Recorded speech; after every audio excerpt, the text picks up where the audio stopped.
James walks 100 meters away from a building, and in measuring the angle from the ground to the top of the building, found the angle of elevation to be 42.7 degrees. So let's have a look and decipher what's going on here. So first of all, we have James, who's walking 100 meters away from the building. So building at point B and James at point J. So that says that this line is 100 meters. Then in measuring the angle from the ground to the top of the building, this is also called the angle of elevation, found it to be 42.7 degrees. So we know that this angle is 42.7 degrees.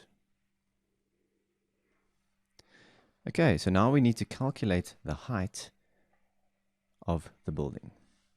So where do we start?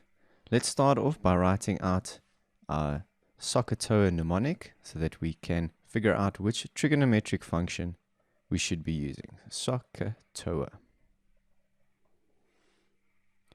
Alright, so then our next step is we need to identify the sides of our triangle. So we know that buildings go up in a straight line, meaning that the angle between the building and the ground is of course 90 degrees, and that gives us our familiar right-angled triangle.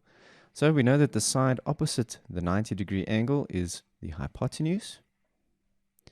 We know that the side opposite the angle in question is the opposite side, and the side next to the angle is the adjacent side. So which are the sides in question? We can see here that we need to determine the height, which is the opposite side, and the side that we have the length for is the adjacent side.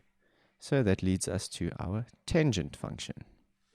So then we can write out this in an equation, which says that the tangent of the degree is 42 of the angle 42.7 degrees is equal to the opposite side, which in this case is h, over the adjacent side, which is 100.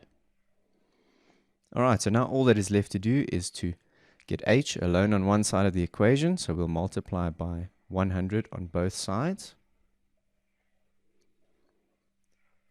These two will cancel out, and that leaves us with h equal to 100 multiplied by the tangent of 42.7 degrees.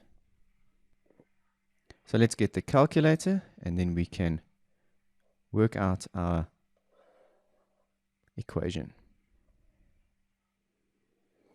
Okay, so 42.7, the tangent of 42.7, multiply that by 100, and that says that the height h is equal to 92.28 meters. So it's important to remember the steps in this case. First, identify all the sides that have values given in the word problem. Write those down. Then write out your SOHCAHTOA mnemonic so that you can determine which trigonometric function to use. Then identify the different sides. And then from that you can see which are the applicable sides that you'll need to be using. So use those then. Apply them to your SOHCAHTOA mnemonic. We then found that you can use the tangent function, and then it's basically a case of filling in the values and deriving the answer from the equation.